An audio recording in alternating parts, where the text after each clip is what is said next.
everyone. Hold on, sis is tall. I'm going to adjust that a little bit.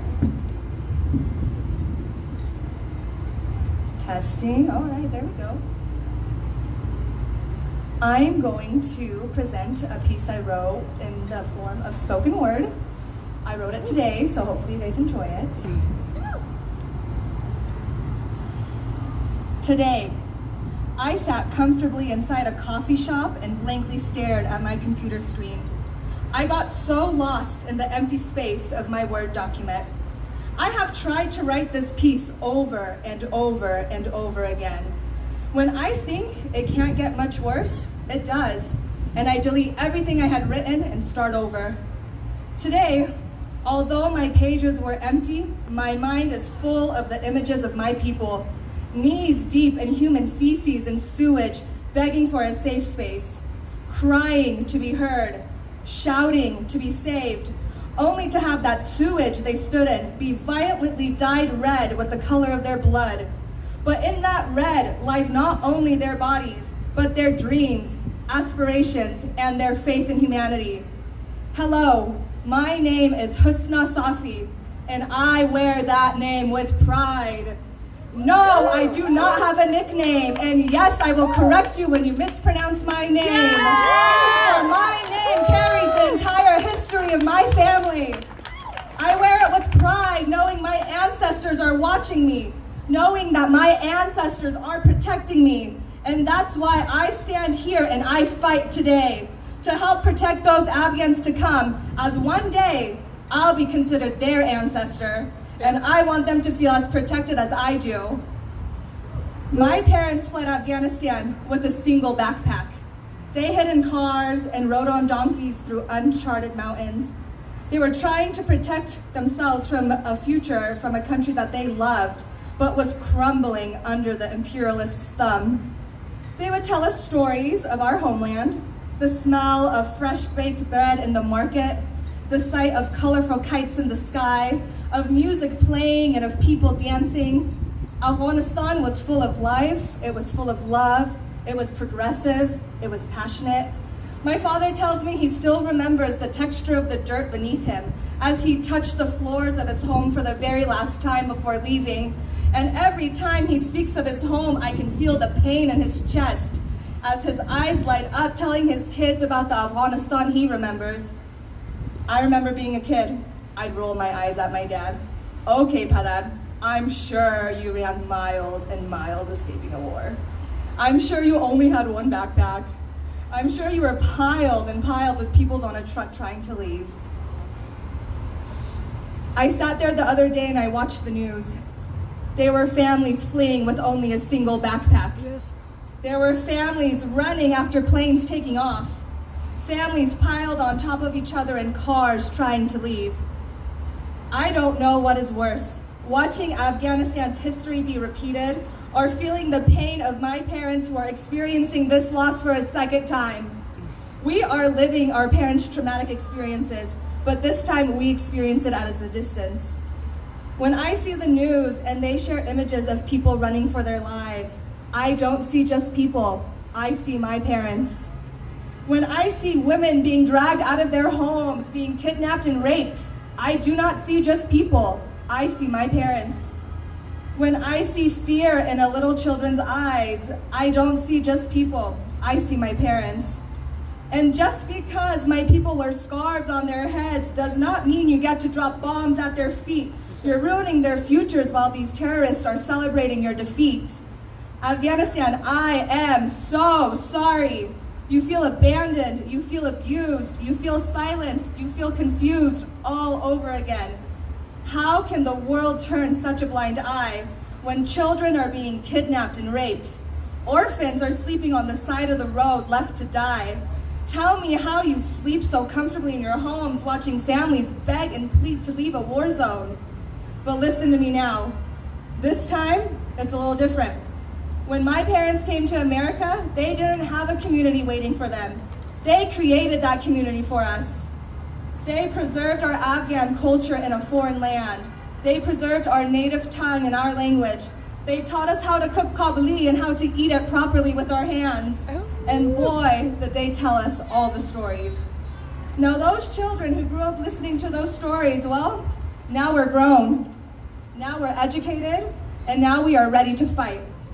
We have been blessed with an opportunity to live, and I will be damned if I stand idly by while I watch the futures of those who could have easily been me be stripped away from them. Absolutely not.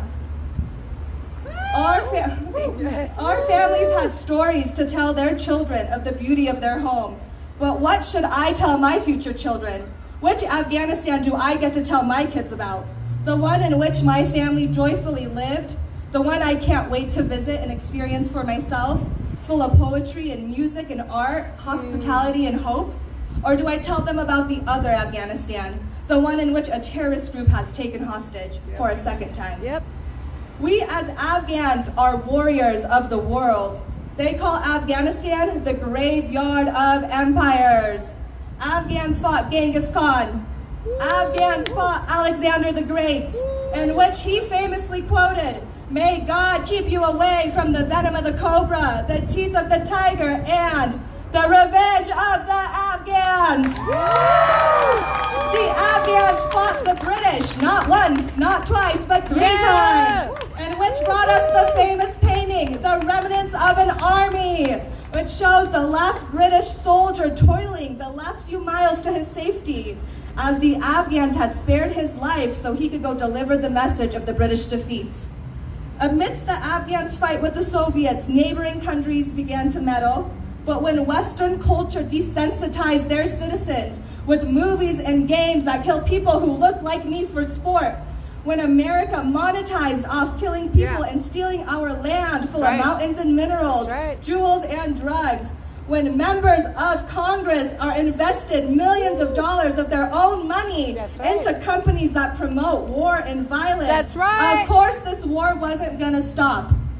When America turned Afghanistan into nothing but a video game, where they dropped drones and bombs with no care of my people, that was the beginning of the end of a country that was once so brightly lit. Now she sits in the middle of rubble and ashes, left behind as broken dreams. Our allies had created a monster. They had created a monster and then released it into our home, telling us, "Don't be afraid, this monster is here to protect you."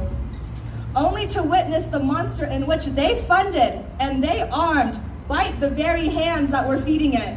It was only then our ally rushed into our home to put the monster back in its cage. And finally, the moment it felt safe for us to leave our rooms again, we see our ally standing at the door waving goodbye with the keys of the monster's cage in their grasp, as they never intended to lock the doors in the first place. And not only did they leave that monster's cage doors open, but they locked the doors of our own home behind, telling us we can't leave. And as they walk away, they light the final match and set that very home they came to protect on fire, and walked away as they watched it burn to the ground with people inside screaming for refuge. To my fellow Afghans, my fellow allies, and my neighbors here today, please do not let our house burn down a second time. Please call your representative and demand justice. Please welcome these refugees that have lost everything. And please continue to be the voice for those who can't speak. I pray that Afghanistan's skies will be full of kites and not bombs. I pray that Afghanistan's grounds blossoms with flowers and not landmines. I pray that the young girls of Afghanistan will feel the sunlight on their faces and not the blue fabric of a burqa. I pray that the young boys in Afghanistan will pick up pencils and not machine guns. I pray that my people find peace and they find justice and they find humanity knocking at their door. Together we can bring this country back to life after we have left it suffocating for so long. I want to end my time with you on stage here with one thing. This demonstration here today was planned prior to the full terrorist takeover of our country. Our brothers and sisters in Afghanistan were planning alongside ourselves to march and demonstrate their will to fight and their desire for freedom. But as things progressed so quickly, our plans had to change. They no longer could protest back home in fears of getting murdered by the monster. They had released statements saying, "We can no longer raise our own voices, so we will silently sit and hope that the people around the world will shout for us." Ladies and gentlemen, Afghans, non-Afghans, young, old, I want you to shout with me. So loud and so full that my family back home in Afghanistan can hear you. So Afghans all around the world, especially those in Afghanistan, can feel seen, can feel heard, and can feel valued. The Taliban, whose name I have diligently refused to acknowledge until right now, took down the Afghan flag. That's right. Stealing not only a country, but the identities of millions of people. I want you guys to shout with me, Zindabad Afghanistan, long live Afghanistan. And if you have a flag with you today, I beg you, please hold that flag up. Hold it up high, hold it with pride. And remember that this is the only flag we will ever acknowledge as the Afghan flag. The color red representing the bloodshed for our freedoms. The color black representing the troubled past of Afghanistan. And the color green for hope and prosperity of the future. Hold them up high, let me see. Afghanistan, oh, oops, I messed it up myself. Zindabad Afghanistan. Louder, Zindabad Afghanistan. Loud enough for the people in Congress to hear you. Zindabad Afghanistan. Loud enough for the Afghans in Afghanistan to hear you. Zindabad Afghanistan. Thank you guys again for standing here with us today. 10 years ago, I protested the Taliban outside of the Tivoli Center at the Metropolitan State University. I was the only person who showed up, and I stood there alone and loud and proud. Today, I am so humbled to say I am definitely not standing alone. Afghanistan, we hear you, we see you, and tonight we are gonna march for you. Please continue to demand change and justice for the innocent people of Afghanistan. Again, my name is Husna Safi, and no, I do not have a nickname. Thank you, Denver.